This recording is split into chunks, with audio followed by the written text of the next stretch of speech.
Nicolás Copérnico, el pensador que redibujó el universo, fue un astrónomo renacentista, matemático y clérigo que formuló el modelo heliocéntrico y transformó la comprensión científica del universo.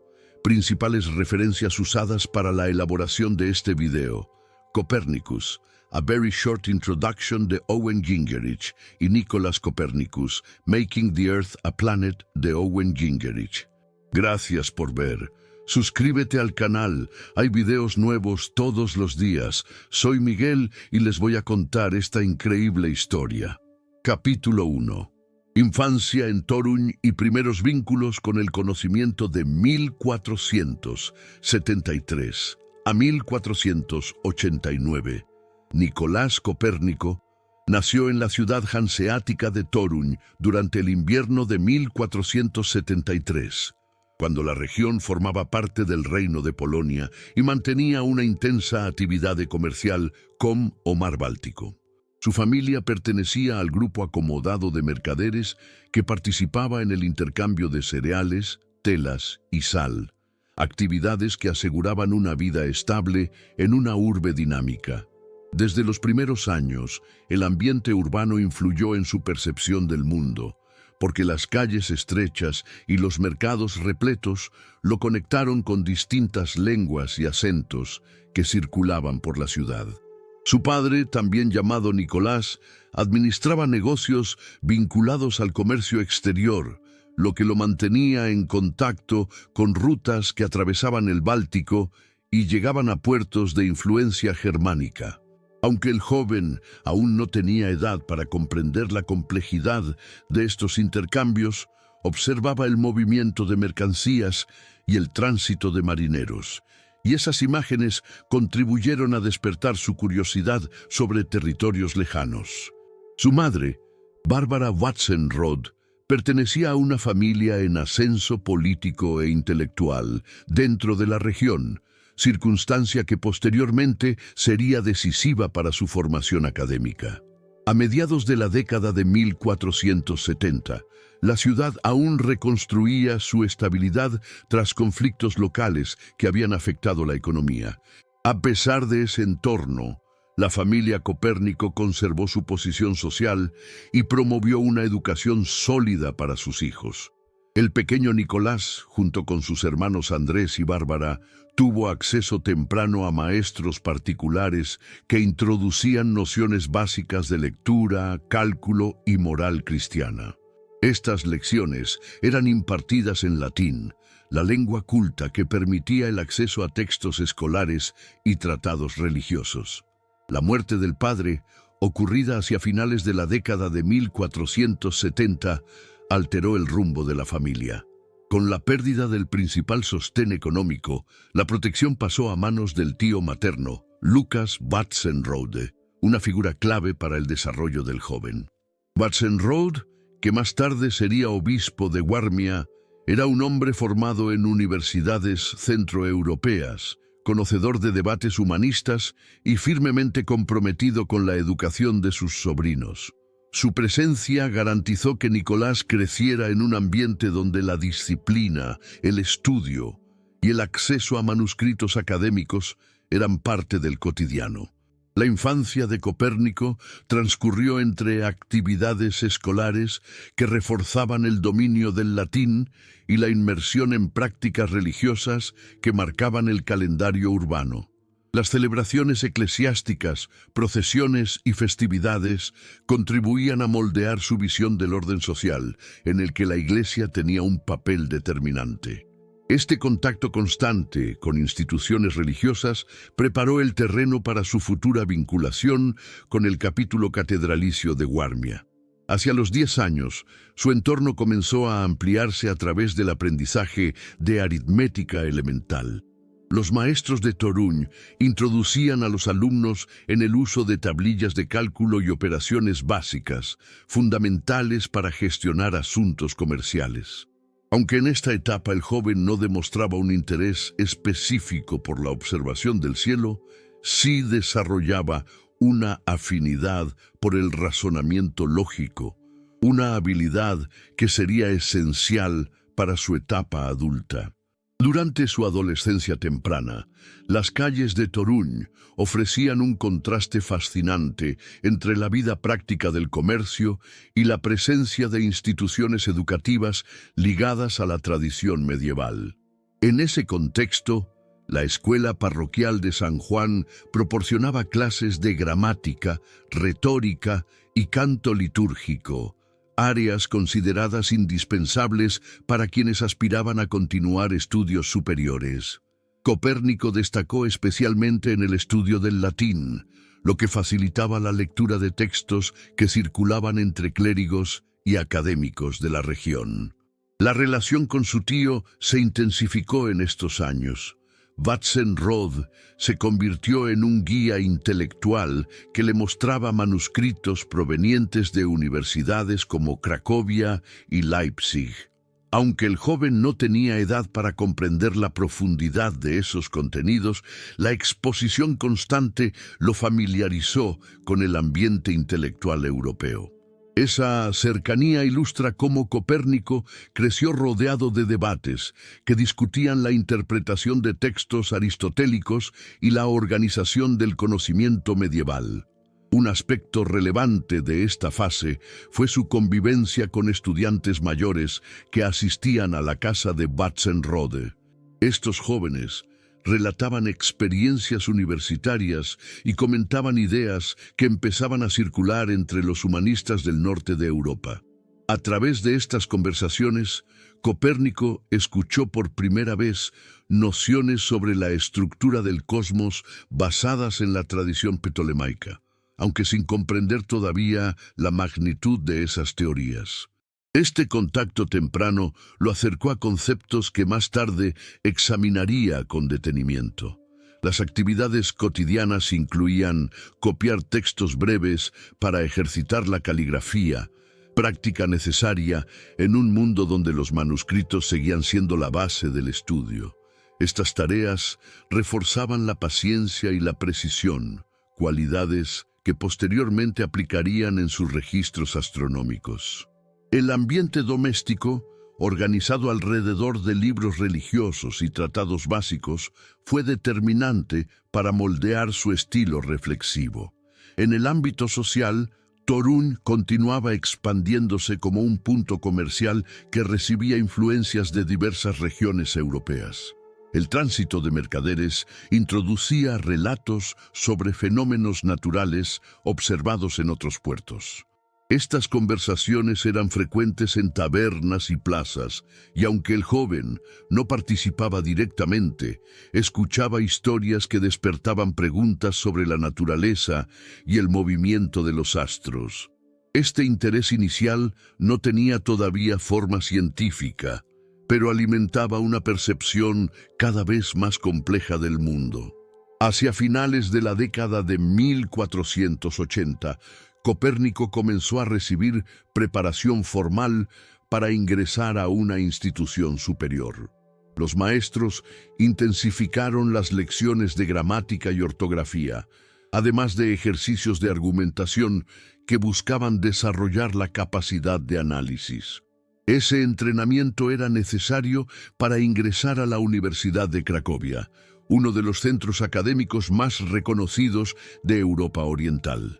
Al acercarse a los 16 años, la influencia de su tío se volvió decisiva.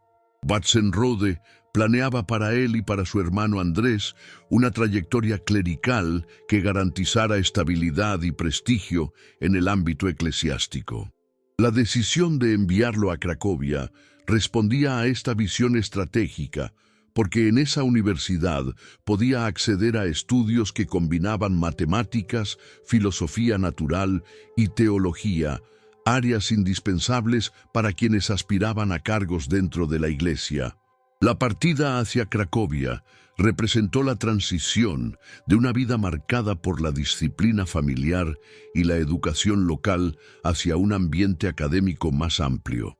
Con el apoyo financiero y político de su tío, Copérnico se preparó para abandonar Toruń, llevando consigo los fundamentos que había adquirido durante su infancia: dominio del latín, capacidad de análisis, disciplina intelectual y una curiosidad creciente por entender el orden del mundo.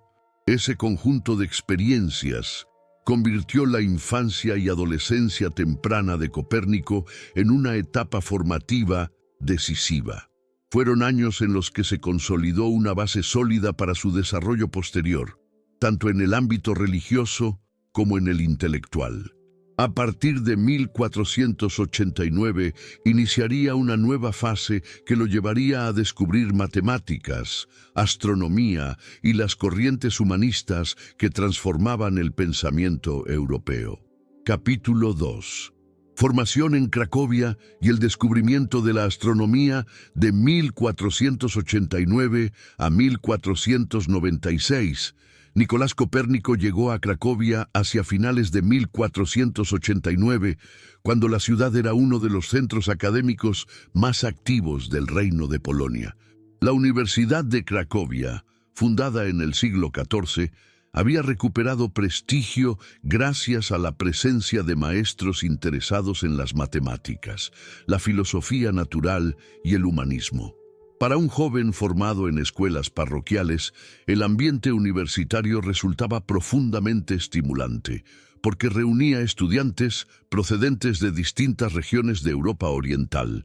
El ingreso a la Facultad de Artes significó su primer contacto directo con el estudio sistemático. Allí se impartían clases de lógica, gramática avanzada, retórica y filosofía natural. Las lecciones se desarrollaban en latín, por lo que los alumnos debían manejar con fluidez esa lengua para seguir los argumentos de los maestros. Copérnico, que había adquirido una base sólida en Torún, se adaptó con rapidez a las exigencias académicas. El ritmo de estudios incluía discusiones sobre textos de Aristóteles y Boecio, autores cuyo pensamiento dominaba el currículo de la época. Una transformación relevante ocurrió cuando los profesores comenzaron a introducir nociones matemáticas de mayor complejidad. Los cursos incluían geometría euclidiana, álgebra elemental y análisis de proporciones, herramientas esenciales para quienes aspiraban a comprender el funcionamiento del cosmos.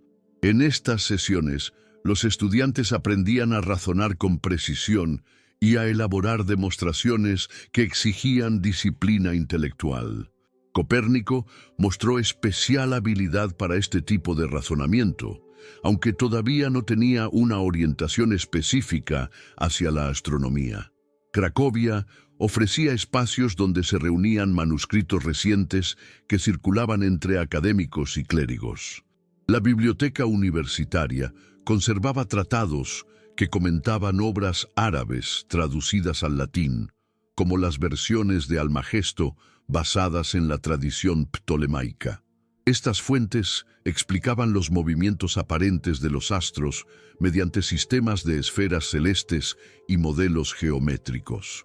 Cuando Copérnico empezó a consultar esos textos, descubrió un universo de ideas que despertó su atención hacia los métodos de observación. Un elemento decisivo durante su estancia fue el contacto con maestros especializados en astronomía y astrología, disciplinas que en ese tiempo se estudiaban en conjunto. Johannes de Glogovia, una de las figuras más influyentes en la universidad, impartía cursos que explicaban el uso de tablas astronómicas empleadas para calcular posiciones solares y lunares. Estas lecciones introducían instrumentos como el cuadrante y el astrolabio, cuya función era medir alturas y ángulos en el cielo. Aunque Copérnico aún no realizaba observaciones sistemáticas, aprendió a utilizar estos instrumentos siguiendo instrucciones precisas. Durante los primeros años en Cracovia, el ambiente humanista también influyó en su formación. Profesores vinculados al movimiento renacentista difundían ideas que defendían el estudio crítico de textos clásicos y la renovación del conocimiento. Esa corriente enfatizaba la importancia de examinar los fundamentos de teorías antiguas y compararlas con nuevas interpretaciones. Este enfoque despertó en Copérnico la sensibilidad por cuestionar modelos tradicionales, una actitud que más tarde aplicaría al sistema geocéntrico. El día a día universitario combinaba clases teóricas, ejercicios escritos y debates públicos, donde los estudiantes debían defender posiciones filosóficas. En esos ejercicios, Copérnico fortaleció su capacidad argumentativa, aprendiendo a organizar ideas con claridad y a exponer razonamientos sin contradicciones. Este entrenamiento sería fundamental para la redacción de obras académicas futuras, en especial para la estructura ordenada con la que elaboraría sus teorías astronómicas. Las influencias matemáticas se ampliaron cuando estudió las obras de Georg Feuerbach y Regiomontano, dos astrónomos alemanes cuyas contribuciones buscaban mejorar el modelo ptolemaico mediante técnicas trigonométricas más precisas. Los tratados de Regiomontano, particularmente su De Triangulis, proporcionaban métodos para calcular distancias y posiciones mediante triángulos planos y esféricos. Copérnico estudió estos textos con atención, entendiendo que la trigonometría era una herramienta indispensable para representar el movimiento de los cuerpos celestes. Cracovia era un espacio donde los estudiantes convivían en residencias cercanas a la universidad. La vida estudiantil mezclaba disciplina académica con actividades cotidianas que incluían comidas comunales, lectura nocturna y asistencia a ceremonias religiosas. En estas reuniones, Copérnico escuchaba discusiones sobre debates teológicos que se desarrollaban en Europa Central, especialmente en torno a la relación entre razón y fe. Aunque estos temas no estaban directamente relacionados con la astronomía, influyeron en su manera de interpretar la realidad como un conjunto ordenado que debía comprenderse mediante métodos racionales. Hacia la mitad de la década de 1490, el joven comenzó a interesarse por las efemérides astronómicas utilizadas para predecir eclipses y posiciones planetarias. Estas tablas se elaboraban a partir de observaciones acumuladas durante siglos y requerían cálculos detallados. Al analizar su estructura, Copérnico reconoció que los modelos existentes resultaban precisos para ciertas mediciones, pero presentaban inconsistencias cuando se trataba de movimientos irregulares de los planetas. Este hallazgo, aunque todavía incipiente, fue una de las primeras señales de que estaba desarrollando una sensibilidad crítica hacia los modelos celestes. La ciudad también ofrecía oportunidades para observar el cielo sin interferencias mayores. Las noches despejadas permitían ver constelaciones con claridad, y los estudiantes solían practicar mediciones básicas desde patios universitarios. Aunque Copérnico no registró observaciones en esta etapa, la experiencia de mirar el firmamento mientras aplicaba conceptos aprendidos en clase contribuyó a formar una relación más consciente con el estudio de los astros. Otro factor importante fue la presencia de impresores que operaban en Cracovia. Las imprentas difundían textos astronómicos y matemáticos que circulaban con mayor rapidez que los manuscritos. En ese ambiente, Copérnico tuvo acceso a ediciones recientes de obras clásicas y comentarios que analizaban su validez. Esta disponibilidad de material impreso facilitó el desarrollo de una cultura académica que valoraba la comparación de fuentes y la verificación de datos. Los estudios universitarios incluyeron cursos de filosofía natural, donde se examinaban explicaciones sobre el movimiento, la causalidad y la estructura del universo según la tradición aristotélica. Estas lecciones exponían la idea de que la Tierra ocupaba el centro del cosmos y permanecía inmóvil, rodeada por esferas celestes que transportaban los planetas. Aunque Copérnico aceptaba este modelo en la juventud, empezó a notar que ciertos movimientos observados desafiaban la simplicidad de esa estructura. El ambiente intelectual de Cracovia favorecía el intercambio de ideas entre estudiantes extranjeros. Jóvenes provenientes de regiones como Bohemia, Hungría y Prusia Discutían sobre la difusión de obras renacentistas que analizaban matemática, astronomía y geografía. Estas conversaciones ampliaron la perspectiva de Copérnico, que comprendió que el conocimiento no era estático ni homogéneo, sino un conjunto dinámico de interpretaciones en constante transformación. Hacia 1493, el tío de Copérnico, que ya ocupaba cargos importantes dentro de la Iglesia, seguía de cerca la formación de sus sobrinos. Su intención era que Nicolás adquiriera las bases necesarias para una carrera eclesiástica, pero también reconocía el valor de los estudios matemáticos y astronómicos para la administración del calendario litúrgico y la organización de las festividades. Este apoyo permitió que Copérnico continuara ampliando su formación sin preocupaciones económicas inmediatas.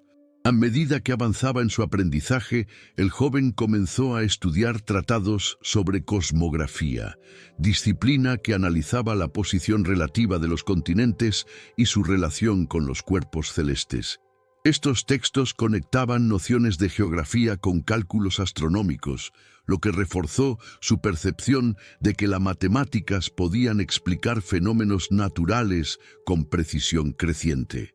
La integración de estas áreas preparó el terreno para su futura labor en cartografía y análisis orbital. Al acercarse el final de su etapa en Cracovia, Copérnico participó en ejercicios públicos donde los estudiantes debían realizar disertaciones frente a maestros y compañeros. Estos actos formales evaluaban la claridad de la exposición y la profundidad del razonamiento. Las intervenciones de Copérnico mostraron que había adquirido una comprensión rigurosa de las bases matemáticas y filosóficas necesarias para continuar su educación en el extranjero.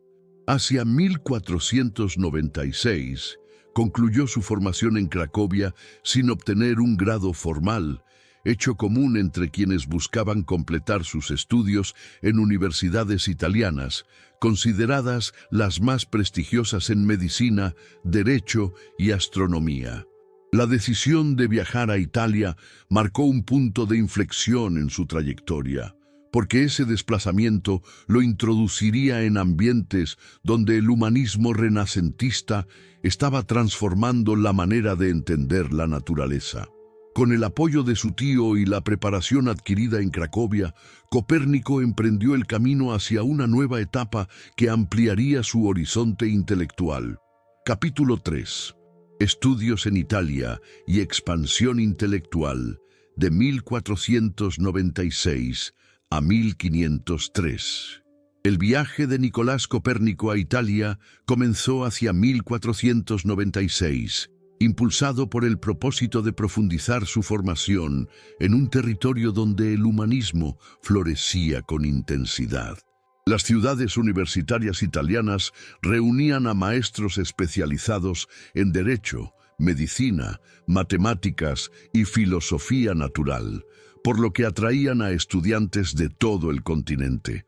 Para Copérnico, llegar a la península representó un salto decisivo desde el ambiente académico de Cracovia hacia un espacio donde las ideas circulaban con mayor rapidez y la erudición adquiría formas renovadas. La primera etapa de su estancia italiana transcurrió en Bolonia. Allí ingresó a la prestigiosa Universidad de Bolonia, institución conocida por su tradición jurídica, pero también por albergar círculos dedicados a la astronomía matemática. En esta ciudad, Copérnico entró en contacto con Domenico Maria Novara, astrónomo que defendía la necesidad de observar el cielo de manera crítica y cuestionar la interpretación literal de las teorías antiguas. Novara guiaba a sus discípulos en ejercicios de observación nocturna, donde comparaban posiciones planetarias con datos de tablas astronómicas. Copérnico participó en estas sesiones, aprendiendo a usar instrumentos de manera más precisa que en Cracovia, La relación con Novara supuso un cambio significativo en su formación porque el maestro promovía un enfoque analítico que invitaba a revisar desacuerdos entre la teoría tolemaica y las observaciones reales. Estas discrepancias no pretendían invalidar el sistema geocéntrico, pero revelaban que ciertos cálculos requerían correcciones. Copérnico tomó nota de estas inconsistencias y comenzó a interesarse por comprender la raíz de los errores, aunque todavía no formulaba ninguna alternativa. Bolonia, además de ser un centro académico, era un espacio donde se reunían estudiantes procedentes de distintos territorios europeos.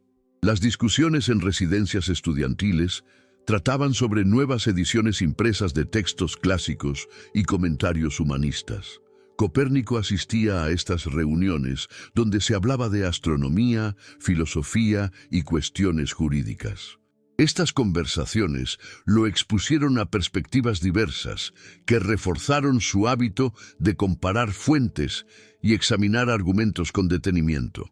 Durante su estancia en Italia, Copérnico también inició estudios de derecho canónico, disciplina que necesitaba para ocupar cargos dentro del capítulo catedralicio de Warmia. El derecho regulaba funciones administrativas, gestiones territoriales y asuntos eclesiásticos, por lo que dominar sus fundamentos era indispensable para los planes de su tío. Aunque esta formación no estaba vinculada directamente con la astronomía, contribuyó a fortalecer su capacidad para analizar textos normativos y razonar con orden, habilidades que más tarde se reflejarían en la estructura meticulosa de su obra científica. Hacia finales de la década de 1490, Copérnico viajó a Roma para participar en actividades académicas que reunían a estudiantes y profesores de distintas regiones. Roma era una ciudad donde las instituciones eclesiásticas coexistían con círculos intelectuales interesados en la recuperación crítica de textos antiguos. Allí asistió a conferencias sobre matemáticas y astronomía que explicaban la aplicación de modelos geométricos para interpretar movimientos celestes. También tuvo oportunidad de observar fenómenos astronómicos desde puntos elevados de la ciudad, complementando los ejercicios realizados en Bolonia. Una experiencia relevante ocurrió durante el jubileo celebrado en Roma en 1500. Este evento atrajo a peregrinos y eruditos de toda Europa, lo que permitió a Copérnico escuchar debates sobre reformas religiosas y propuestas de reorganización administrativa. Aunque su interés principal seguía siendo la astronomía y el derecho, estos encuentros le mostraron la amplitud del pensamiento político, teológico y filosófico de su época. Esa atmósfera contribuyó a su formación integral, ampliando su percepción de cómo interactuaban las distintas áreas del conocimiento. Tras su estancia en Roma, Copérnico se trasladó a Padua para estudiar medicina. Padua era uno de los centros más prestigiosos de Europa en esta disciplina, reconocido por sus métodos que combinaban experimentación y estudio anatómico. Los estudiantes analizaban textos de Galeno y Avicena, además de aprender técnicas de diagnóstico y principios de salud pública. Copérnico no buscaba ejercer la medicina como profesión principal, pero necesitaba adquirir conocimientos que permitieran atender necesidades del capítulo catedralicio, como el cuidado de clérigos y la gestión de asuntos sanitarios. Las clases de medicina incluían anatomía, farmacología básica y principios relativos a la influencia de los cuerpos celestes sobre la salud. Idea común en la época. Aunque hoy se consideran conceptos sin fundamento científico, entonces se estudiaban con seriedad. Estos cursos reforzaron su familiaridad con textos árabes traducidos al latín, lo que lo conectó con una tradición científica más amplia que la proveniente únicamente del mundo clásico. Padua también era un lugar donde se discutían avances matemáticos que influían en la astronomía. Allí se empleaban herramientas geométricas para resolver problemas de óptica, navegación y mensuración. Copérnico mantuvo contacto con maestros especializados en estas áreas, entendiendo cómo se aplicaban cálculos precisos para interpretar fenómenos naturales. La interacción entre matemáticas, medicina y astronomía fortaleció su visión interdisciplinaria, aspecto clave de su futura labor intelectual. A lo largo de estos años, Italia mantenía un ambiente cultural vibrante. Las imprentas publicaban ediciones comentadas de obras antiguas y producciones recientes de humanistas que proponían métodos de análisis más rigurosos. Copérnico acostumbraba a leer estas ediciones para comparar versiones y estudiar interpretaciones diversas. El acceso a libros impresos aceleró su aprendizaje, porque podía consultar materiales que no estaban disponibles en las regiones del norte. Uno de los momentos determinantes de esta etapa ocurrió cuando decidió matricularse en la Universidad de Ferrara para obtener el grado de doctor en Derecho Canónico.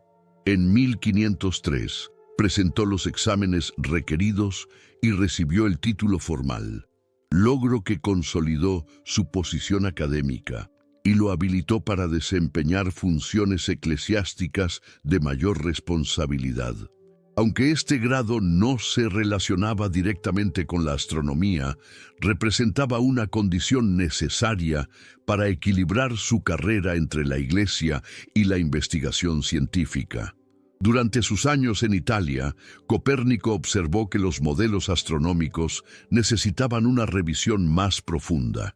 Había estudiado las modificaciones propuestas por Regiomontano y Feuerbach, pero notó que las correcciones no resolvían completamente los movimientos irregulares que se registraban en el cielo.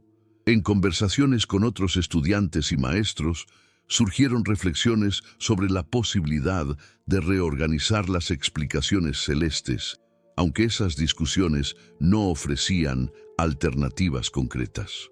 Para Copérnico, estas experiencias representaron la semilla de una inquietud intelectual que comenzaría a desarrollarse con mayor claridad tras su regreso a Polonia. La vida universitaria italiana también le enseñó a trabajar con disciplina. Copérnico organizaba sus días entre clases, lectura de manuscritos, prácticas de observación y ejercicios jurídicos. Esta rutina consolidó una forma de pensamiento metódica que más tarde aplicaría en sus investigaciones astronómicas. Asimismo, su dominio del latín se perfeccionó, permitiéndole acceder sin dificultad a textos científicos, religiosos y filosóficos que circulaban en Europa. La experiencia de vivir en ciudades tan distintas como Bolonia, Roma, Padua y Ferrara amplió su percepción del mundo. Conoció estudiantes provenientes de regiones como Castilla, Francia y Alemania, lo que le permitió comparar realidades culturales diversas. Estas interacciones reforzaron su capacidad para analizar problemas desde múltiples perspectivas y reconocer la importancia de revisar supuestos tradicionales. Hacia finales de 1503, Copérnico recibió noticias de su tío, solicitando su regreso para asumir nuevas responsabilidades dentro de la diócesis de Guarmia. Para entonces, había completado una formación que combinaba derecho, medicina, matemáticas y observación astronómica. Esta preparación integral lo convirtió en un erudito capaz de abordar problemas complejos con una visión multidisciplinaria. Su retorno a Polonia marcaría el inicio de una etapa en la que pondría en práctica todo lo aprendido, abriendo camino a descubrimientos que transformarían la comprensión del cosmos. Capítulo 4. Regreso a Polonia e inicio de las observaciones astronómicas, de 1503 a 1510. El regreso de Nicolás Copérnico a Polonia en 1503 marcó el comienzo de una etapa en la que aplicaría los conocimientos adquiridos en Italia dentro de un entorno que combinaba responsabilidades administrativas, actividades religiosas y una creciente inquietud científica. Su tío, Lucas Vatsen-Rode, que se había convertido en obispo de Warmia, le ofreció protección y un puesto dentro del capítulo catedralicio en Fromborg, localidad situada a orillas del mar Báltico. La región era conocida por su clima riguroso y sus estructuras fortificadas, reflejo de un territorio disputado entre influencias polacas y prusianas. Al llegar a Warmia, Copérnico asumió primero funciones como secretario y asistente del obispo. Estas tareas incluían revisar correspondencia, redactar documentos y participar en reuniones donde se discutían asuntos administrativos. La diócesis gestionaba propiedades, resolvía conflictos territoriales y organizaba actividades religiosas, por lo que requería funcionarios capaces de comprender normativas jurídicas y procedimientos eclesiásticos. Su formación en derecho canónico adquirida en Italia fue fundamental para desempeñar estas funciones con precisión.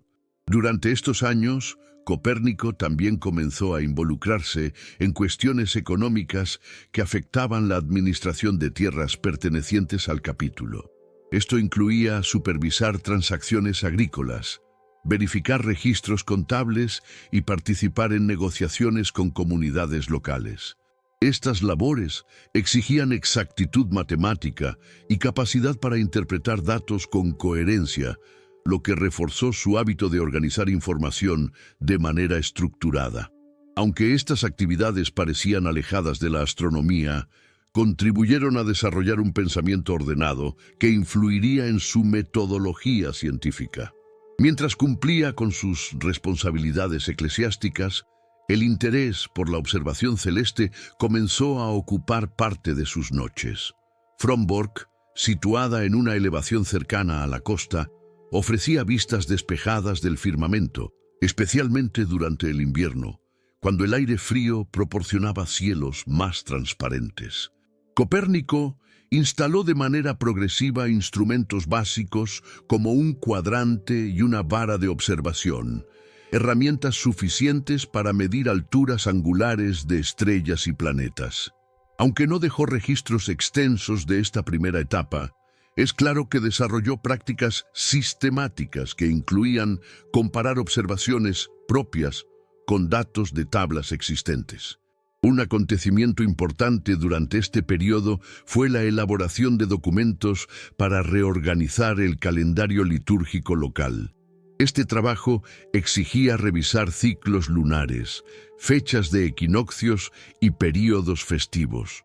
Para realizar estos cálculos, Copérnico utilizaba conocimientos de astronomía adquiridos en Italia, aplicando métodos trigonométricos que le permitían ajustar fechas con mayor rigor.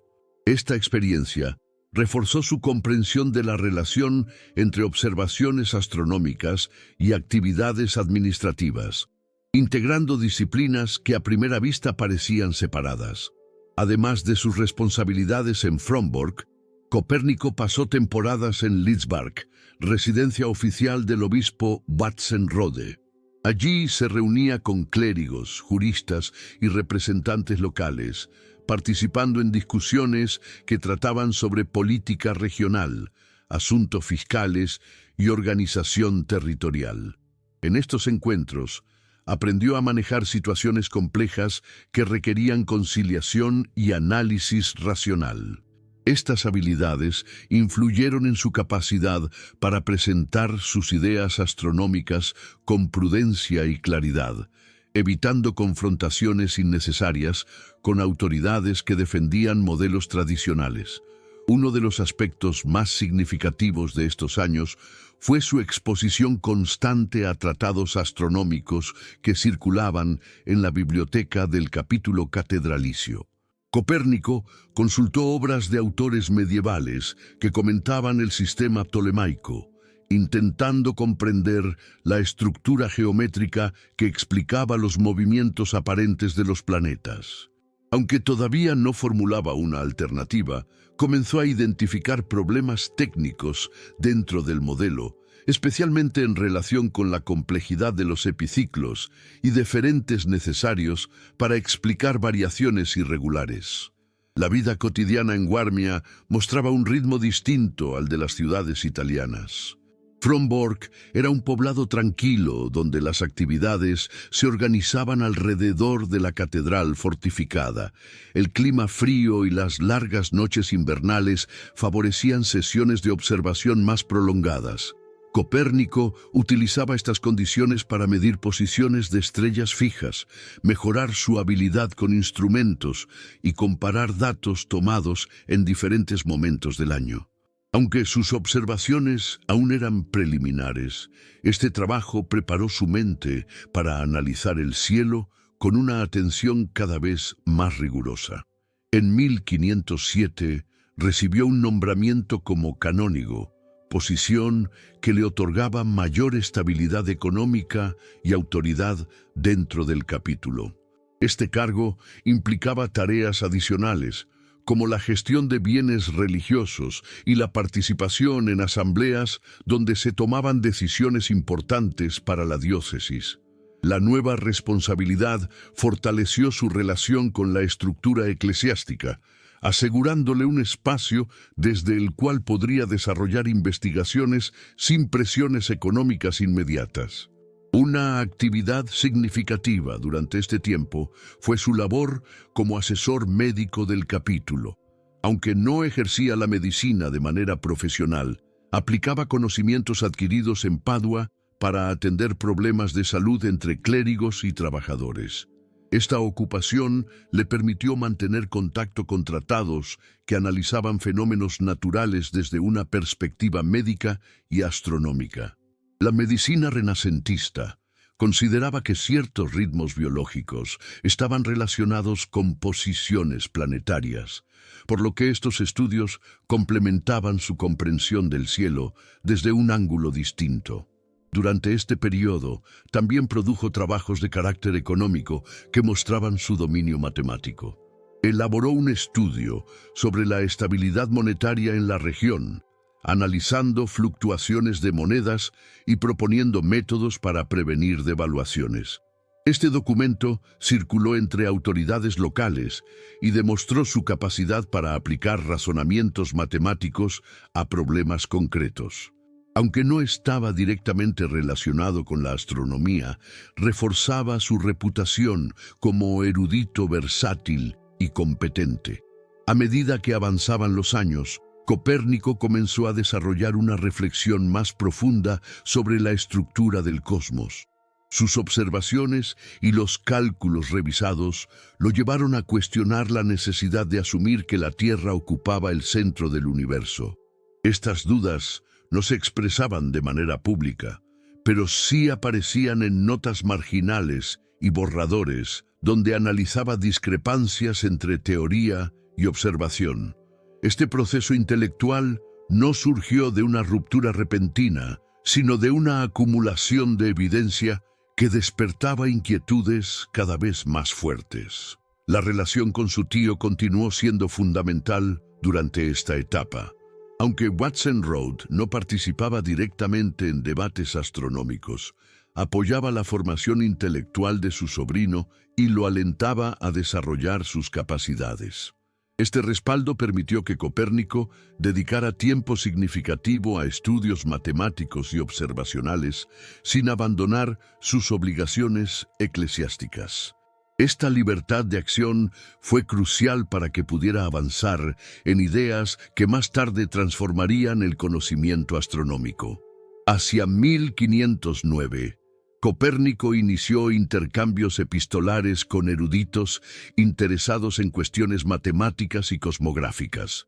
Estas correspondencias trataban sobre la precisión de tablas astronómicas, el uso de instrumentos y la interpretación de ciertos movimientos celestes. Aunque estas conversaciones se mantenían dentro de los márgenes de la ortodoxia científica de su tiempo, permitieron que reforzara su comprensión técnica y comenzara a estructurar ideas que pronto adquirirían una forma más clara. Al llegar a 1510, Copérnico había consolidado una etapa fundamental de su vida. Había cumplido funciones administrativas, ampliado su experiencia médica, completado estudios jurídicos y fortalecido su capacidad para observar el cielo con método. Este conjunto de actividades lo preparó para avanzar hacia una fase en la que sus reflexiones teóricas comenzarían a tomar forma concreta. A partir de este punto, iniciaría un proceso de análisis que lo conduciría a formular una de las propuestas más transformadoras de la historia de la astronomía. Capítulo 5. Construcción del modelo heliocéntrico de 1510 a 1514. Entre 1510 y 1514, Nicolás Copérnico atravesó una fase decisiva en la que comenzó a dar forma teórica a una idea que, sin anunciarlo todavía, modificaría la comprensión del cosmos. Estas reflexiones surgieron mientras continuaba cumpliendo funciones en el capítulo de Warmia, alternando responsabilidades administrativas con momentos de estudio intenso. Fue un periodo de concentración intelectual en el que su pensamiento astronómico adquirió dirección clara, alimentado por observaciones acumuladas y por el análisis crítico de las tablas heredadas de la tradición medieval. Al iniciar esta etapa, Copérnico ya dominaba los fundamentos matemáticos necesarios para examinar con precisión el movimiento de los cuerpos celestes. En su escritorio de Frombork reunía manuscritos de autores griegos, árabes y renacentistas, estudiando cada uno con atención minuciosa. Las discrepancias que había identificado en los modelos tradicionales no eran simples errores de cálculo. Representaban señales de un problema estructural que afectaba a toda la teoría del movimiento planetario. Esta constatación lo llevó a plantear preguntas que no encontraba resueltas en los tratados disponibles.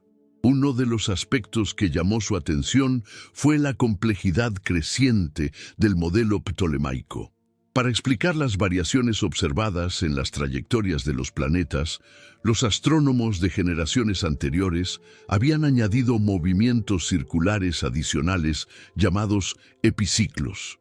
Aunque estos mecanismos proporcionaban resultados aproximados, convertían el sistema en un conjunto cada vez más difícil de justificar desde un punto de vista geométrico. Copérnico estudió estas estructuras con detenimiento, intentando reconstruir cálculos previos para comprender el origen de cada corrección. Durante estas revisiones, comenzó a explorar alternativas que pudieran simplificar las representaciones. No buscaba cuestionar la tradición por mera contradicción, sino encontrar soluciones que permitieran reconciliar observación y teoría. En este esfuerzo, volvió a examinar textos antiguos donde algunos filósofos habían sugerido ideas marginales sobre el movimiento de la Tierra. En particular, analizó fragmentos que mencionaban la posibilidad de una rotación terrestre y la existencia de teorías que colocaban al Sol en una posición central. Estos testimonios no ofrecían un sistema completo, pero mostraban que la idea no era totalmente nueva. Al reflexionar sobre estas nociones, Copérnico consideró que un modelo centrado en el Sol podía explicar con mayor coherencia ciertas irregularidades. Esta hipótesis le permitía reorganizar el orden de los planetas y reducir la dependencia de epiciclos múltiples. Para poner a prueba esta idea, comenzó a realizar cálculos comparativos que analizaban movimientos aparentes desde la perspectiva de una Tierra móvil. Aunque al inicio estos ejercicios eran exploratorios, pronto descubrió que ciertos patrones se ajustaban mejor cuando la Tierra dejaba de ocupar el centro del universo. A medida que avanzaba en estos análisis, adoptó un enfoque geométrico más sistemático. Representaba trayectorias planetarias mediante dibujos circulares que relacionaban posiciones relativas con tiempos específicos. Estos diagramas revelaban que los movimientos retrógrados, aquellos en los que un planeta parece desplazarse hacia atrás en el cielo, podían explicarse sin recurrir a mecanismos artificiosos. Bastaba con considerar que la Tierra se encontraba en movimiento alrededor del Sol y que, desde esa perspectiva, los recorridos de los planetas exteriores generaban efectos visuales que coincidían con las observaciones reales. El progreso de su modelo exigía una revisión de la distancia relativa entre los cuerpos celestes. Copérnico sabía que, para que su propuesta funcionara, debía establecer una jerarquía coherente que situara las órbitas en un orden determinado. Organizó así un esquema donde Mercurio y Venus giraban alrededor del Sol más cerca que la Tierra, mientras Marte, Júpiter y Saturno se encontraban en órbitas más amplias. Este orden no solo describía la disposición física del sistema, sino que permitía calcular períodos planetarios con mayor consistencia. Uno de los retos más complejos durante esta etapa fue conciliar la rotación terrestre con la experiencia cotidiana. Los argumentos tradicionales sostenían que, si la Tierra se movía, los objetos no podrían mantener estabilidad sobre su superficie. Copérnico examinó estos razonamientos desde un punto de vista matemático, proponiendo que movimientos terrestres uniformes no afectaban a los fenómenos observables en el entorno inmediato. Aunque no elaboró aún una teoría completa de inercia, intuyó que el movimiento constante no contradice la estabilidad aparente. Mientras elaboraba estas ideas, mantenía una rutina disciplinada. Dedicaba horas al estudio solitario en habitaciones donde organizaba hojas de cálculo, borradores y tablas comparativas. Sus registros muestran un método ordenado. Comenzaba examinando observaciones previas, anotaba resultados numéricos y comparaba cada valor con modelos alternativos. Este proceso exigía paciencia y precisión, ya que cualquier error podía comprometer conclusiones futuras. Su capacidad para volver una y otra vez sobre los mismos datos demuestra un compromiso intelectual profundo. En estos años, también comenzó a intercambiar ideas con algunos colegas de confianza, aunque con cautela. Sabía que proponer un sistema donde la Tierra no ocupaba el centro era una afirmación que podría generar resistencia. Por ello, compartía reflexiones únicamente en conversaciones discretas o en notas que circulaban de forma privada. Estas interacciones le permitieron contrastar puntos de vista sin exponer públicamente una teoría en proceso de construcción. El acceso a instrumentos mejorados fortaleció sus análisis. Utilizó variantes de cuadrantes y reglas de observación para comparar posiciones planetarias en distintas épocas del año. Aunque las herramientas no eran exactas según estándares modernos, proporcionaban datos suficientes para identificar tendencias. Durante noches libres de nubes, medía alturas estelares con cuidado, registrando variaciones que luego convertía en cálculos geométricos. Esta combinación de teoría y observación consolidó la base empírica de su trabajo.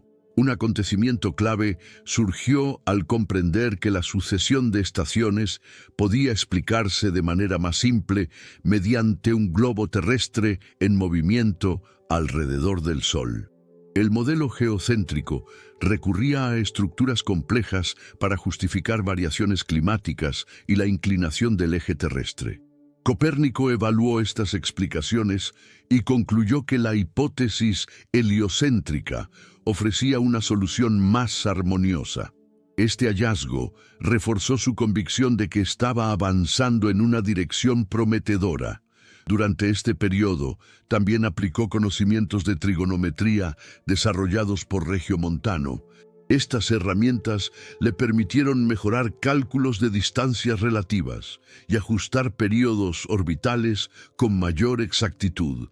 La trigonometría esférica era esencial para representar el cielo como una superficie curva, y Copérnico la empleó para construir modelos más precisos. Sus cuadernos muestran esquemas en los que relacionaba ángulos, radios y tiempos, creando estructuras matemáticas que formaban la base de su propuesta.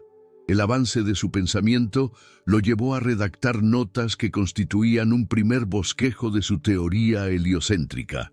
Estos escritos, aunque todavía fragmentarios, articulaban ideas fundamentales que más tarde formarían parte de su obra mayor. En ellos, proponía que la Tierra se movía en 3 ciclos diferentes: rotación diaria, traslación anual y un movimiento adicional para explicar variaciones en la inclinación del eje. Esta triple estructura proporcionaba un marco capaz de describir fenómenos que antes requerían explicaciones complejas. Las reflexiones de estos años revelan un estilo de trabajo que combinaba análisis crítico, paciencia metódica y rigor matemático. Copérnico avanzaba sin prisa, consciente de que cualquier afirmación debía sustentarse en pruebas sólidas. Cada vez que encontraba un cálculo impreciso, revisaba sus diagramas y reconstruía la secuencia con mayor exactitud. Este comportamiento disciplinado demuestra la seriedad con la que abordaba el problema del movimiento planetario. Hacia 1514, Copérnico ya había alcanzado una convicción interna. Un sistema centrado en el Sol explicaba con mayor coherencia la estructura del cielo. Aunque su teoría no había sido presentada públicamente, estaba lista para avanzar hacia una forma más organizada. A partir de ese momento, iniciaría la redacción del Commentariolus, un pequeño tratado que reuniría las conclusiones alcanzadas y marcaría el inicio de una transformación intelectual que resonaría en toda Europa. Capítulo 6. El Commentariolus y la consolidación de sus ideas de 1514 a 1520. Entre 1514 y 1520, Nicolás Copérnico transformó sus reflexiones dispersas en un sistema coherente que comenzaba a adquirir forma científica. Fue un periodo decisivo, porque pasó de la exploración silenciosa a la elaboración de un documento capaz de expresar con claridad las líneas fundamentales de su propuesta heliocéntrica. Este texto, conocido como Commentariolus, circuló de manera limitada entre colegas cercanos, pero marcó un punto de inflexión en la historia de la astronomía al presentar una estructura conceptual que reorganizaba por completo la disposición del cosmos. Al iniciar esta fase, Copérnico vivía en Frombork, donde combinaba obligaciones como canónigo con un ritmo de estudio cada vez más disciplinado. Había logrado integrar en su rutina horas dedicadas al análisis matemático, revisión de tablas astronómicas y elaboración de diagramas que representaban movimientos celestes según su nueva perspectiva.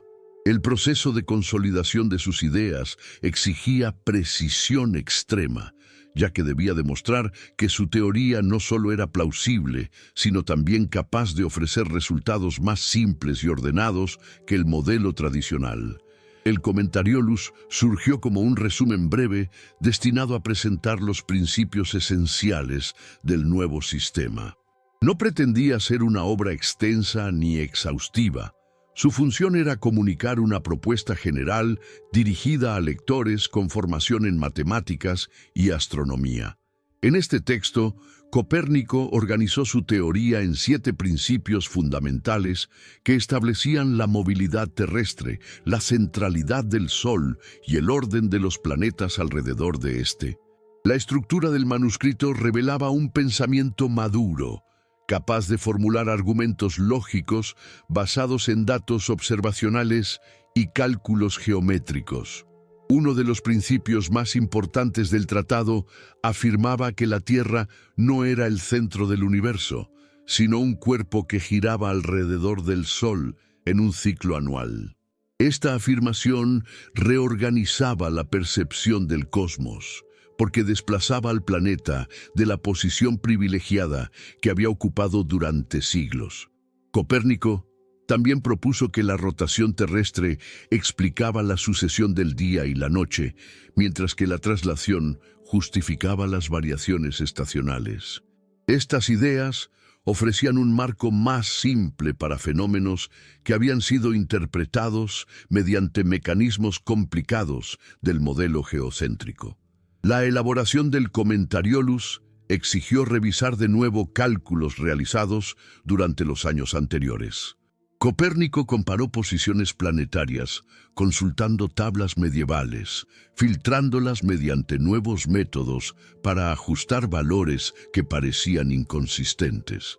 Algunos de estos datos procedían de tradiciones árabes que habían perfeccionado mediciones observacionales, lo que permitió a Copérnico fundamentar su modelo en una base empírica más sólida. Su habilidad para evaluar fuentes diversas demuestra un juicio crítico que integraba diferentes tradiciones sin perder coherencia metodológica.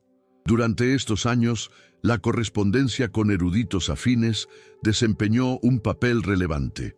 Copérnico compartió extractos de sus ideas con colegas situados en ciudades universitarias alemanas y polacas, buscando saber cómo reaccionaban ante una teoría tan innovadora. Estas cartas mostraban prudencia porque evitaba afirmaciones categóricas y prefería formular preguntas que permitían evaluar la recepción de su propuesta. La cautela era necesaria. Sabía que la reorganización del cosmos podría generar resistencia, incluso entre quienes apreciaban la matemática como instrumento central para entender el cielo. En paralelo a la elaboración del manuscrito, Copérnico continuó realizando observaciones sistemáticas, aunque con instrumentos modestos. Registraba trayectorias estelares y comparaba posiciones de planetas en distintas épocas del año, para verificar si sus hipótesis matemáticas coincidían con las mediciones reales. Estos ejercicios reforzaban la consistencia de su modelo, porque mostraban que fenómenos como los movimientos retrógrados se explicaban con mayor claridad desde una perspectiva heliocéntrica. La repetición de mediciones contribuía a reducir márgenes de error y proporcionaba mayor seguridad en sus conclusiones. La consolidación de su teoría requirió ajustar la estructura geométrica del sistema. Copérnico elaboró diagramas circulares donde representaba órbitas y distancias relativas. En estos esquemas, el Sol ocupaba el punto central, mientras que la Tierra y los demás planetas se distribuían en órbitas concéntricas. La organización de estas figuras permitía visualizar relaciones que antes resultaban confusas debido a la acumulación de epiciclos del modelo tradicional. Esta claridad gráfica se convirtió en una herramienta esencial para comunicar la simplicidad estructural del nuevo sistema. El ambiente en Warmia también influyó en su capacidad para avanzar en estos trabajos. Aunque sus responsabilidades eclesiásticas seguían presentes, disfrutaba de cierta autonomía para estudiar en momentos de menor actividad administrativa.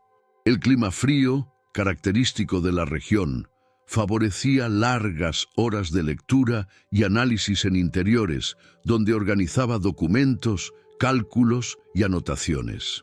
La estabilidad económica, asociada a su cargo como canónigo, le permitió trabajar sin presiones inmediatas, lo que contribuyó a la profundización intelectual necesaria para formular un sistema tan complejo.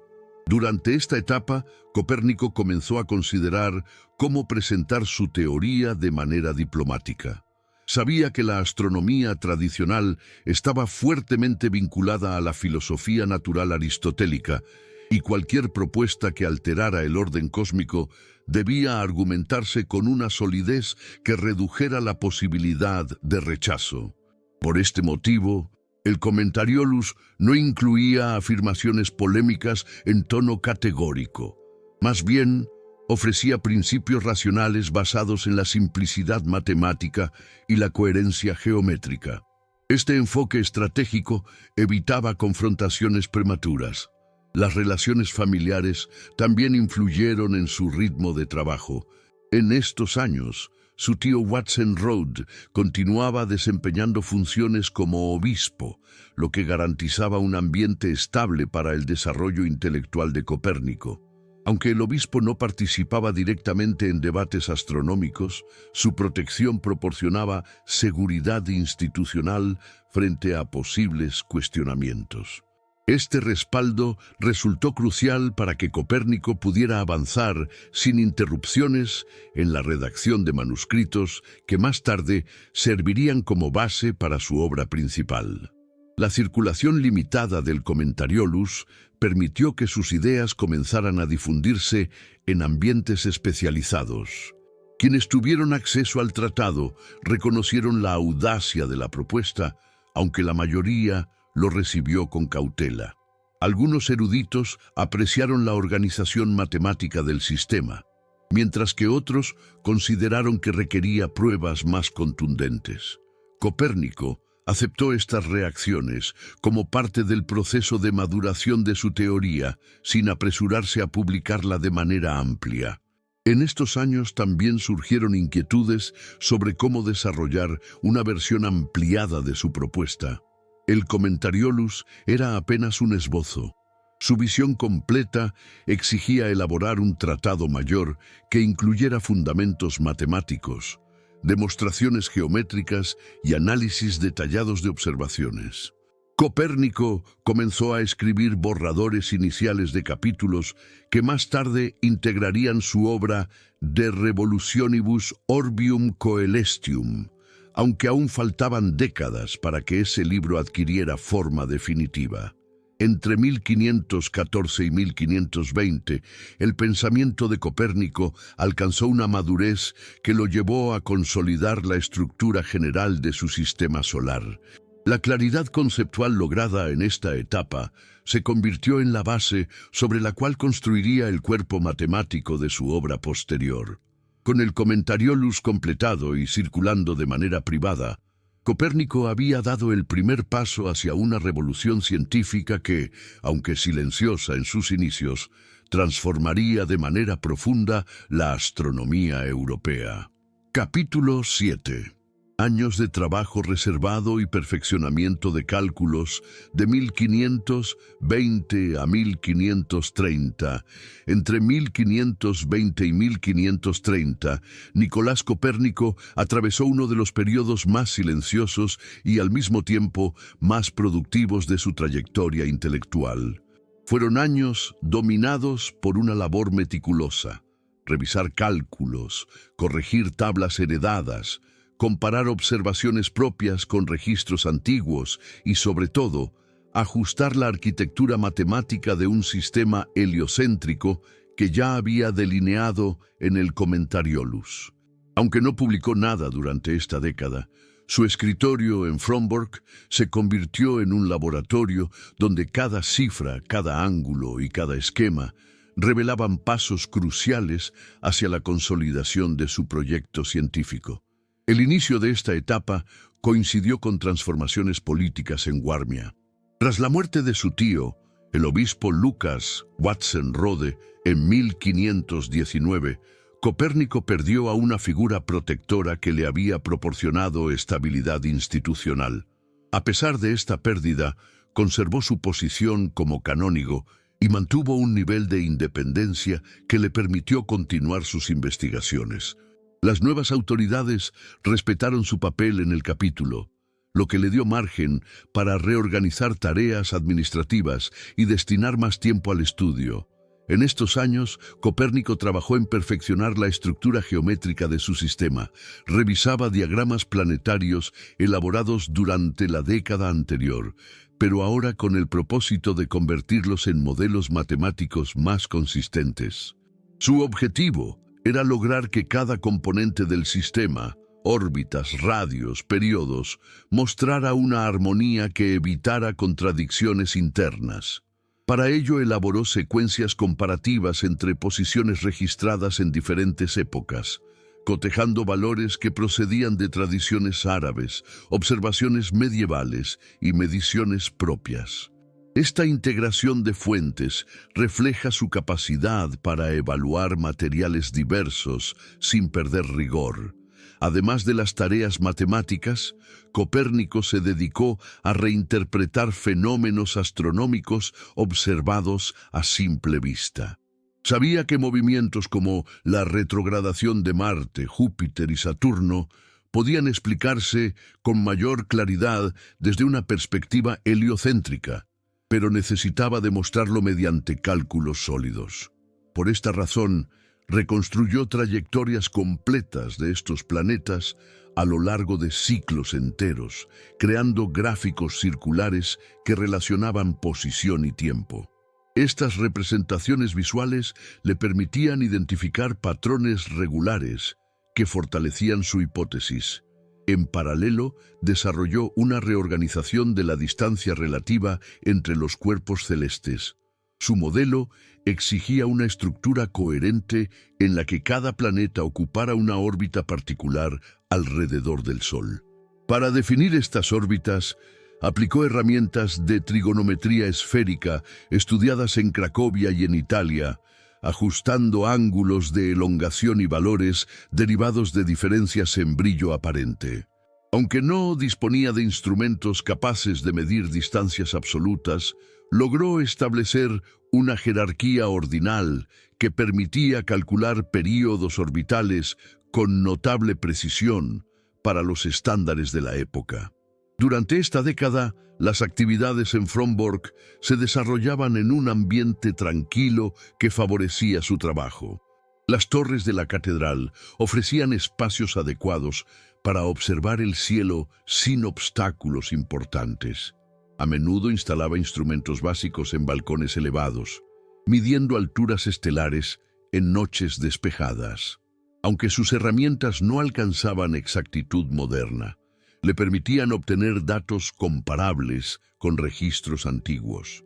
Este proceso de observar y contrastar fortaleció la base empírica de su sistema, permitiéndole identificar desviaciones que corregía con paciencia. El clima político de Warmia también influyó en su ritmo de trabajo. La región enfrentaba tensiones intermitentes con la orden teutónica y comunidades vecinas, lo que obligaba al capítulo catedralicio a participar en negociaciones y administración de recursos. Copérnico desempeñó funciones relacionadas con estas gestiones, revisando documentos administrativos, organizando inventarios y participando en reuniones formales. Estas obligaciones absorbían parte de su tiempo, pero también reforzaban su capacidad para trabajar con orden y exactitud, cualidades esenciales para su labor científica. Un aspecto notable de esta etapa fue la redacción de informes económicos solicitados por autoridades civiles y eclesiásticas. Copérnico elaboró análisis sobre la estabilidad monetaria regional, examinando variaciones en el valor de monedas y proponiendo medidas para mantener equilibrio financiero. Estos escritos demuestran su habilidad matemática aplicada a temas prácticos y su comprensión profunda de mecanismos económicos. Aunque estos documentos no se relacionaban con la astronomía, enriquecieron su reputación como erudito multifacético, capaz de abordar desafíos diversos. Mientras avanzaba en sus investigaciones, también comenzó a organizar materiales destinados a una futura obra mayor. Aunque aún no redactaba el De Revolutionibus Orbium Coelestium, sí elaboraba borradores que contenían fundamentos geométricos de su propuesta. Estos textos iniciales incluían esquemas de órbitas circulares, cálculos de períodos planetarios, análisis de variaciones estacionales y descripciones de movimientos de la Tierra. Cada fragmento era escrito con precisión, como si estuviera diseñando las piezas de un edificio científico que aún necesitaba consolidarse. La reserva con la que manejaba su teoría se mantuvo durante toda la década. Evitaba difundir sus ideas más allá de un círculo extremadamente reducido de colegas de confianza. Esta cautela surgía tanto por temor a reacciones adversas como por el deseo de evitar divulgar una teoría incompleta. Copérnico entendía que una publicación prematura podría generar críticas basadas en cálculos aún en desarrollo. Su estrategia consistió en mantener un ritmo constante de revisión, evitando apresurarse hacia conclusiones definitivas. En estos años, también reforzó su formación médica atendiendo necesidades del capítulo. Examinaba problemas de salud entre miembros del clero, consultaba textos médicos en la biblioteca y preparaba remedios básicos. Estas actividades le recordaban la importancia de integrar conocimientos de distintas áreas, porque la medicina renacentista mantenía un vínculo estrecho con la astronomía en su interpretación de ritmos naturales.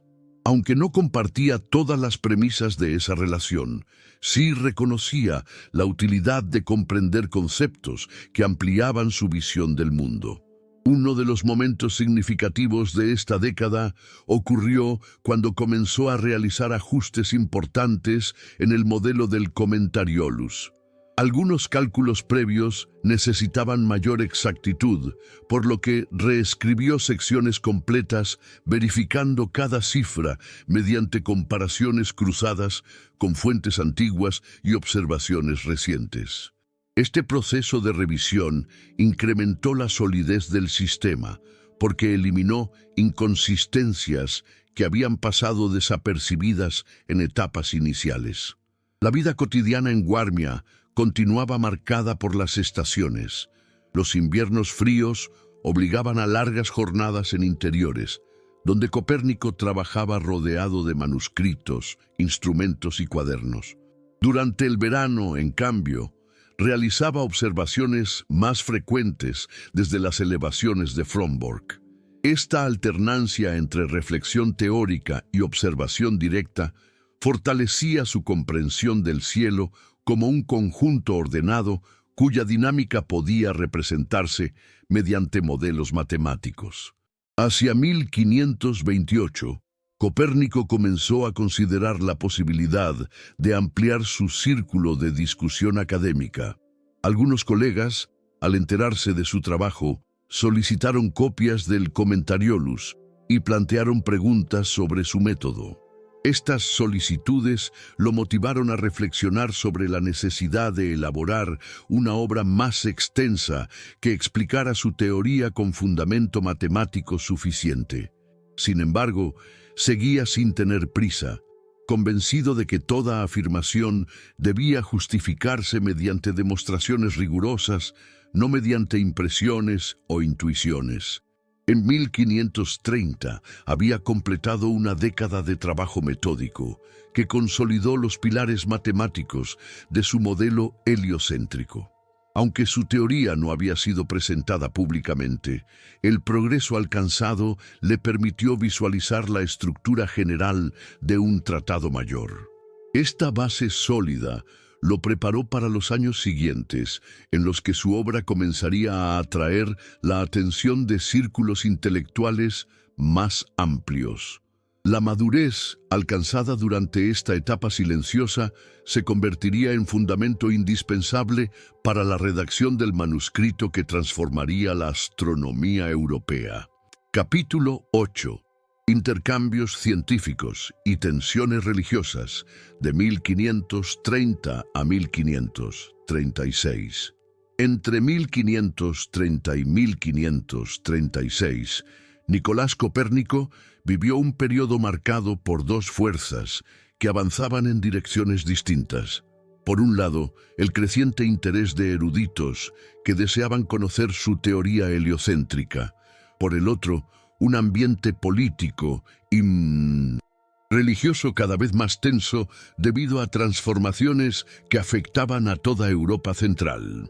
En este contexto complejo, su trabajo científico comenzó a circular de manera limitada, mientras la región enfrentaba desafíos que exigían prudencia, diplomacia y una profunda comprensión del clima intelectual de la época. La primera mitad de la década trajo consigo un mayor reconocimiento dentro de círculos académicos. Diversos eruditos alemanes y polacos habían escuchado rumores sobre un canónigo en Warmia que proponía un sistema astronómico capaz de reorganizar la disposición del cosmos. Entre ellos se encontraba Georg Joachim Rheticus, joven matemático vinculado a la Universidad de Wittenberg, aunque su contacto directo ocurriría más adelante.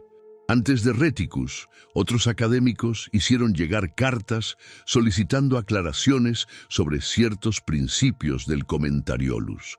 Estas comunicaciones no eran frecuentes, pero mostraban que la teoría comenzaba a atraer interés. En este periodo también se intensificó la correspondencia con Bernard Łapowski, cartógrafo y astrónomo polaco interesado en mejorar mapas regionales mediante cálculos basados en posiciones celestes. Łapowski buscaba integrar datos geográficos con información astronómica más precisa, y sabía que Copérnico manejaba métodos de medición útiles para ese propósito. Este intercambio refleja cómo la reputación científica de Copérnico se expandía discretamente. Aunque no exponía abiertamente su teoría heliocéntrica, sí compartía cálculos que reforzaban su imagen de matemático competente. Mientras estos contactos académicos se fortalecían, Warmia atravesaba tensiones relacionadas con conflictos entre la orden teutónica y autoridades polacas. La región, situada en un corredor estratégico del mar Báltico, era escenario de disputas que afectaban la estabilidad administrativa. Copérnico, como canónigo, participaba en reuniones donde se discutían medidas defensivas, distribución de recursos y organización territorial. Estas tareas absorbían tiempo y requerían habilidad para interpretar normativas y coordinar soluciones que evitaran conflictos mayores. Durante estos años, Copérnico desempeñó un papel activo en asuntos económicos. Redactó informes que analizaban fluctuaciones monetarias y proponían mecanismos para controlar devaluaciones. Estos textos circulaban entre autoridades civiles, mostrando que su conocimiento matemático tenía aplicaciones concretas en la administración regional. Aunque su producción astronómica se mantenía en reserva, su trabajo económico reforzaba la confianza que las instituciones depositaban en él. Este prestigio institucional sería importante para protegerlo en un ambiente político cada vez más sensible a nuevas ideas. El clima religioso europeo experimentaba transformaciones profundas debido a la expansión de la Reforma protestante. En muchas regiones, debates teológicos afectaban instituciones educativas, prácticas litúrgicas y estructuras administrativas. Aunque Warmia seguía bajo autoridad católica, las tensiones se hacían sentir en asuntos cotidianos. Copérnico observaba con cautela cómo estas disputas influían en universidades, monasterios y círculos intelectuales. Entendía que la difusión de ideas científicas debía manejarse con prudencia para evitar interpretaciones fuera de contexto. La relación entre astronomía y teología era delicada. Aunque la astronomía matemática se consideraba una disciplina legítima, cualquier teoría que reorganizara el cosmos podía afectar interpretaciones filosóficas relacionadas con la posición del ser humano en el universo. Por esta razón, Copérnico evitaba hablar de manera pública sobre su modelo heliocéntrico. Sabía que una propuesta tan innovadora requería demostraciones sólidas antes de exponerse a la crítica académica y religiosa. Este equilibrio entre avance intelectual y prudencia política caracterizó toda esta etapa. A pesar de estas tensiones, Copérnico continuó perfeccionando cálculos que sustentaban su teoría. Realizaba observaciones desde Frombork, comparando posiciones de planetas con valores obtenidos mediante su modelo. Estas verificaciones eran esenciales para afinar parámetros como inclinaciones orbitales, períodos sinódicos y distancias relativas. Sus cuadernos muestran una secuencia organizada de cálculos que reflejan disciplina y rigor. El trabajo exigía transformar observaciones fragmentarias en estructuras matemáticas capaces de sostener conclusiones generales. En estos años, también dedicó tiempo a revisar manuscritos antiguos que conservaba en la biblioteca del capítulo catedralicio. Estudiaba obras de matemáticos árabes y comentarios medievales del Almagesto, analizando cómo habían interpretado la estructura del cielo. Esta comparación de fuentes le permitía ubicar su teoría dentro de una tradición amplia, entendiendo dónde se situaban sus aportaciones y qué problemas persistían desde la antigüedad. Este análisis histórico reforzaba su convicción de que la astronomía necesitaba una reorganización fundamental. El ambiente en Frombork seguía siendo propicio para la vida intelectual.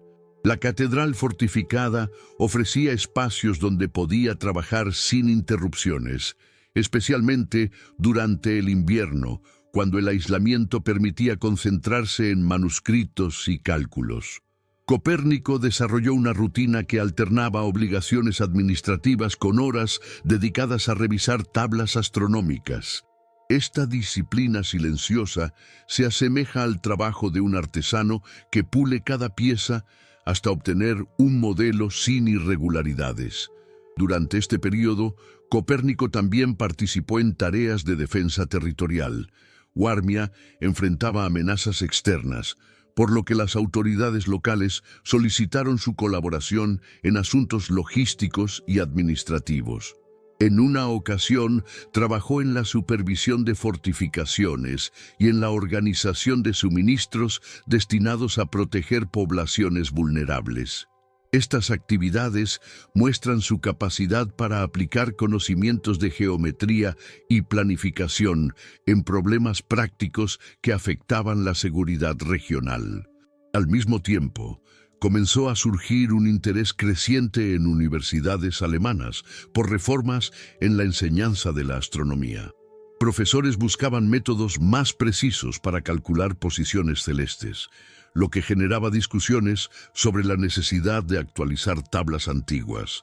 Esta búsqueda de innovación creó un ambiente favorable para la eventual recepción de nuevas ideas. Aunque Copérnico no participó directamente en estos debates, su nombre comenzó a mencionarse en círculos donde se discutía la posibilidad de reorganizar modelos astronómicos. En 1533 surgió un episodio relevante cuando se elaboraron calendarios que requerían cálculos astronómicos para determinar fechas de festividades religiosas. Algunos eruditos sugirieron consultar a Copérnico debido a su reputación matemática. Aunque no intervino de manera oficial, este interés reflejó el reconocimiento de su capacidad para analizar ciclos solares y lunares con mayor exactitud que otros especialistas locales. Hacia 1535, Copérnico comenzó a ordenar materiales acumulados durante décadas. Sus cuadernos mostraban cálculos revisados, diagramas actualizados y notas que explicaban principios fundamentales del sistema heliocéntrico. Esta reorganización lo llevó a considerar la posibilidad de redactar una obra completa que reuniera todos los elementos necesarios para presentar una teoría científica formal. Aunque aún no tenía un manuscrito definitivo, sí poseía una estructura clara sobre la cual construir un tratado mayor. En 1536, Copérnico había consolidado un conjunto robusto de cálculos y conceptos que formaban la base del manuscrito que comenzaría a desarrollar pocos años después. El ambiente político seguía siendo complejo, pero su posición en el capítulo le brindaba estabilidad suficiente para continuar su trabajo. Esta etapa de intercambios científicos prudentes y tensiones religiosas crecientes preparó el terreno para un acontecimiento decisivo: la llegada de un joven matemático que lo animaría a publicar su obra. Capítulo 9. Finalización de Revolutionibus y revisión minuciosa de 1536 a 1542. Entre 1536 y 1542, Nicolás Copérnico atravesó uno de los periodos más intensos y decisivos de su vida intelectual. Fue en estos años cuando su teoría heliocéntrica, largamente cultivada en silencio, empezó a transformarse en un manuscrito completo. El trabajo consistió en revisar cálculos, organizar capítulos, ampliar demostraciones geométricas y convertir décadas de registros dispersos en un tratado capaz de sostener una nueva visión del universo. Paralelamente, vivió acontecimientos que influirían en la recepción y publicación de su obra. El punto de partida de esta etapa fue el cambio paulatino en la circulación de sus ideas. Aunque el Commentariolus había circulado de manera restringida durante la década anterior, las noticias sobre su teoría alcanzaron universidades de Europa Central. Este interés preparó el camino para la llegada de Georg Joachim Rheticus, joven matemático de la Universidad de Wittenberg, quien desempeñaría un papel crucial. Antes de que Rheticus entrara en escena, Copérnico ya había comenzado a redactar versiones preliminares de capítulos de lo que sería De Revolutionibus Orbium Coelestium, pero aún dudaba sobre la conveniencia de hacerlo público. Durante los primeros años de este periodo, Copérnico continuó trabajando en Frombork en medio de un clima administrativo relativamente estable. Alternaba funciones como canónigo con el trabajo intelectual.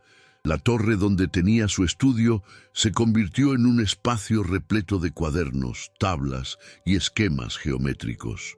Allí analizaba la estructura general del tratado, 6 libros dedicados a exponer principios fundamentales, métodos matemáticos, movimientos de la Tierra, órbitas planetarias y explicación detallada de fenómenos celestes. Uno de los desafíos centrales consistió en revisar cálculos relacionados con períodos sinódicos y distancias relativas de los planetas. Para ello, recurrió a observaciones acumuladas durante casi 3 décadas, comparándolas con registros antiguos de tradición griega y árabe. Revisaba posiciones de Marte, Júpiter y Saturno, afinando discrepancias mediante reconstrucciones geométricas más rigurosas. Este proceso exigió precisión extrema, porque el modelo heliocéntrico debía demostrar coherencia matemática en cada sección del tratado. Entre 1537 y 1538, Copérnico revisó capítulos destinados a explicar el movimiento de la Tierra. Esta parte del manuscrito era fundamental, porque presentaba la estructura que justificaba la rotación terrestre y su traslación alrededor del Sol.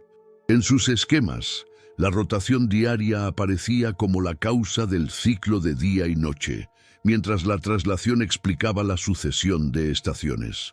El objetivo no era solamente describir estos fenómenos, sino demostrar que su explicación era más sencilla que los mecanismos complejos que exigía el sistema geocéntrico.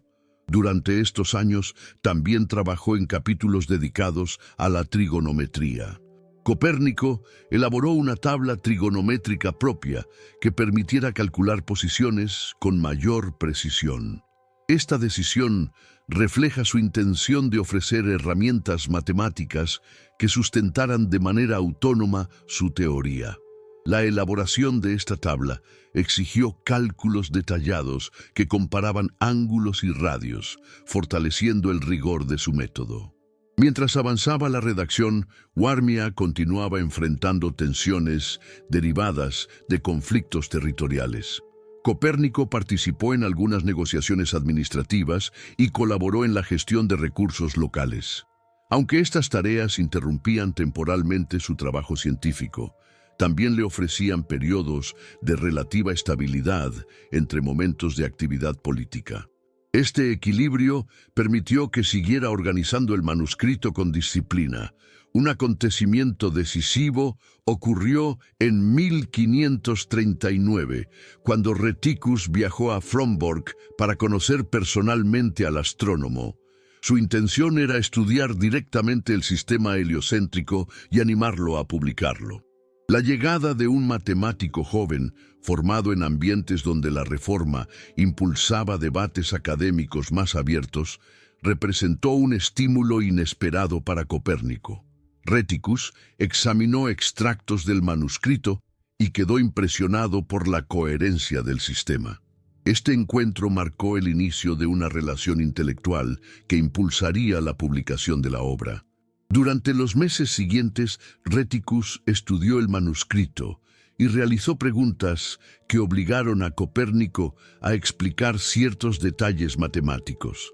Estos diálogos contribuyeron a revisar demostraciones complejas y ajustar secciones que requerían mayor claridad. Rheticus también realizó observaciones por su cuenta para verificar cálculos relacionados con movimientos planetarios. Su entusiasmo y su capacidad para contextualizar la obra dentro de los debates científicos del momento reforzaron la confianza de Copérnico. En 1540, Rheticus publicó el Narratio Prima, una obra que explicaba de manera introductoria el sistema heliocéntrico basado en las ideas de Copérnico. Este texto circuló en universidades protestantes y católicas, despertando curiosidad y discusiones sobre la viabilidad del modelo. Aunque no era una publicación oficial del manuscrito mayor, cumplió una función esencial: preparar al público académico para una teoría que reorganizaba la arquitectura del cosmos. Ese mismo año, Copérnico intensificó su revisión del manuscrito principal. Ajustó diagramas, corrigió errores menores y reescribió secciones dedicadas a la estructura de las órbitas. También añadió explicaciones destinadas a matemáticos que necesitaban comprender cómo aplicar su sistema mediante cálculos precisos. Su objetivo era entregar un texto consistente que resistiera análisis críticos en los principales centros académicos europeos.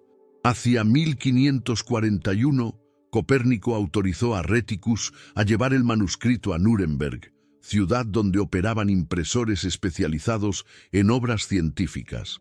La decisión no fue fácil. Copérnico temía interpretaciones erróneas y sabía que su teoría desafiaba conceptos filosóficos arraigados. Aún así, comprendió que el trabajo debía llegar a públicos más amplios para cumplir su función científica. La confianza en Rheticus, así como el creciente interés en su teoría, lo impulsaron a avanzar. En Nuremberg, Rheticus entregó el manuscrito a Andreas Osiander, teólogo que supervisó parte del proceso editorial. Este intermediario generó debates posteriores debido a un prefacio añadido sin autorización directa de Copérnico. Sin embargo, en esta etapa, 1542, el manuscrito aún no estaba impreso. Copérnico continuaba revisando tablas y anotaciones que Rheticus le enviaba desde la imprenta. Este intercambio permitía corregir detalles antes de que la obra adquiriera forma definitiva. Durante estos años finales de redacción, Copérnico mostró una combinación de rigor científico y cautela estratégica. Sabía que su teoría era sólida desde el punto de vista matemático, pero también comprendía que cuestionaba supuestos que habían predominado durante siglos. Por eso, cada párrafo del manuscrito necesitaba claridad absoluta. Su esfuerzo consistió en producir un tratado que permitiera a los astrónomos evaluar su modelo sin ambigüedades, apoyándose en datos observables y en una estructura geométrica coherente. Hacia finales de 1542, De Revolutionibus Orbium Coelestium estaba prácticamente terminado. El manuscrito presentaba una visión completa del cosmos según la perspectiva heliocéntrica, acompañado de tablas matemáticas, diagramas detallados y demostraciones basadas en principios geométricos. El trabajo de décadas había sido organizado en un cuerpo científico cuya claridad y coherencia ofrecían una alternativa a la tradición ptolemaica. En este periodo, Copérnico finalizó revisiones mientras continuaba atendiendo obligaciones administrativas en Warmia, aunque con menor frecuencia debido a su edad y a un ritmo de trabajo más pausado. Supervisaba correspondencia con Rheticus y evaluaba informes relacionados con la impresión. Su compromiso era asegurar que cada cálculo estuviera verificado, cada esquema correctamente delineado y cada capítulo organizado con la solidez necesaria para sostener una teoría revolucionaria. Hacia el cierre de 1542, el manuscrito estaba listo para pasar a la imprenta. Copérnico había completado una obra que representaba una de las transformaciones intelectuales más profundas del Renacimiento. La década de trabajo silencioso, acompañada por la colaboración estratégica con Rheticus, culminaba en un tratado que cambiaría la manera de comprender el movimiento de los cuerpos celestes. Capítulo 10. Publicación de Revolutionibus Orbium Coelestium de 1542 a 1543. Entre 1542 y 1543, Nicolás Copérnico vivió el desenlace de un proyecto intelectual que había ocupado casi 4 décadas de su vida. Fue un periodo breve en extensión, pero de enorme intensidad. El manuscrito de Revolutionibus Orbium Coelestium, ya concluido, se encontraba en proceso de impresión en Nuremberg, mientras Copérnico permanecía en Warmia, supervisando desde la distancia los detalles finales del trabajo que transformaría la astronomía renacentista. En estos meses finales, su rutina combinó correspondencia constante con la imprenta, revisión de correcciones y una creciente conciencia sobre la trascendencia de la obra que estaba a punto de llegar al público académico europeo. Cuando inició 1542, el manuscrito se hallaba en manos de Andreas Osiander, encargado de organizar el proceso editorial. Georg Joachim Rheticus, principal impulsor de la publicación, había acompañado el manuscrito hasta Nuremberg y participado en las primeras etapas de preparación.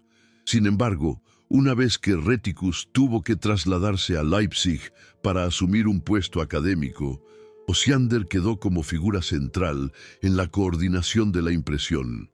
Este cambio administrativo influyó en el desarrollo posterior del proceso editorial, ya que Osiander poseía ideas propias sobre cómo debía presentarse la obra al público. Durante la producción del libro surgió una controversia significativa. Osiander consideraba que la teoría heliocéntrica podía suscitar resistencias filosóficas y teológicas, por lo que decidió redactar por cuenta propia un prefacio que presentaba el sistema de Copérnico como un modelo matemático útil para cálculos, sin necesidad de interpretarlo como una descripción real del cosmos. Su intención era suavizar reacciones adversas entre quienes defendían la tradición geocéntrica. Sin embargo, Osiander no consultó directamente a Copérnico antes de añadir este texto, lo que produjo un desacuerdo silencioso que solo sería descubierto por lectores atentos después de la publicación.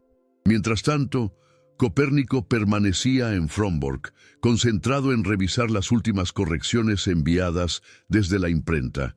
Estas hojas incluían tablas trigonométricas, diagramas de órbitas planetarias y explicaciones matemáticas que debían ser revisadas con extremo cuidado. Copérnico respondía con puntualidad, indicando ajustes necesarios y verificando que nada comprometiera la coherencia de su sistema. Aunque su salud comenzaba a deteriorarse, mantenía la disciplina que había caracterizado toda su vida académica. La correspondencia con Rheticus continuaba a distancia. El joven matemático, consciente de la importancia de la obra, mantenía comunicación con colegas que mostraban interés por el manuscrito. Estas noticias llegaban a Copérnico, quien comprendía que, una vez impreso, el tratado circularía entre universidades, colegios catedralicios y eruditos del Sacro Imperio Romano Germánico.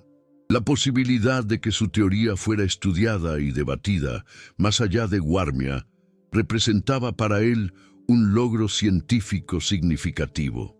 A lo largo del invierno de 1542, Copérnico organizó documentos, notas y borradores que había utilizado durante décadas de trabajo.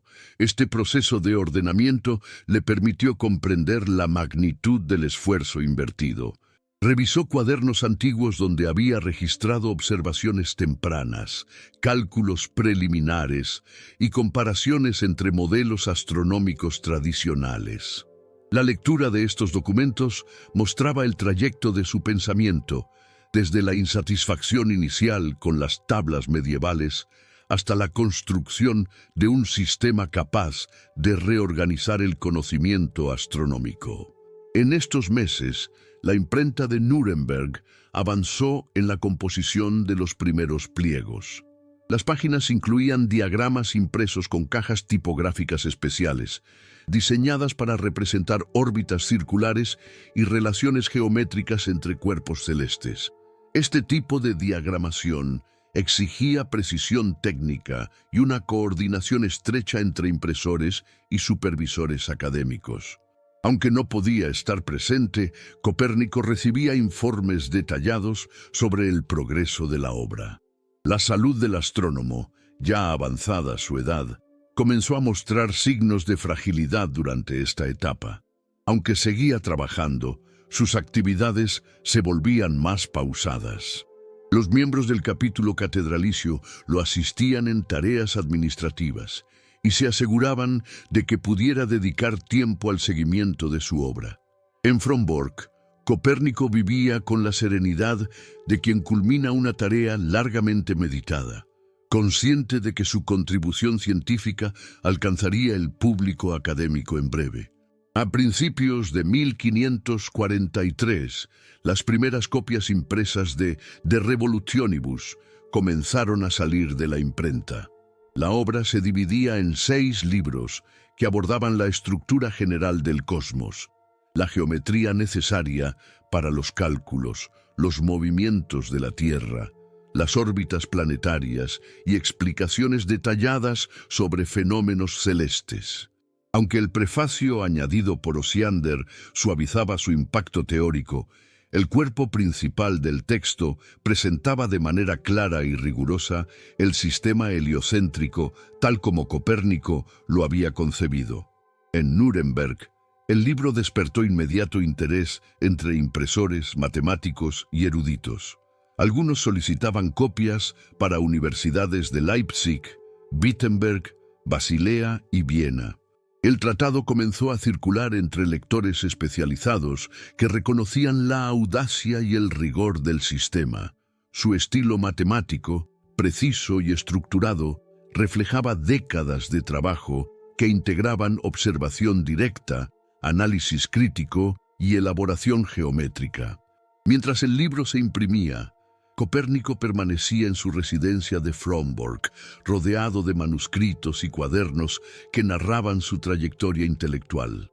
La llegada del primer ejemplar, enviada desde Nuremberg, ocurrió cuando su salud estaba ya muy debilitada. Según testimonios conservados, el volumen impreso fue colocado en sus manos poco antes de que perdiera la capacidad de comunicarse con claridad. Aunque sus últimas semanas fueron de fragilidad física, experimentó la satisfacción de ver concluida la obra que había dedicado a perfeccionar durante la mayor parte de su vida.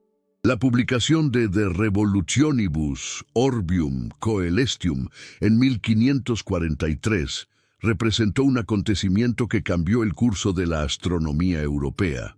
El tratado proporcionó una estructura matemática que permitía interpretar el movimiento de los cuerpos celestes desde un punto de vista completamente nuevo.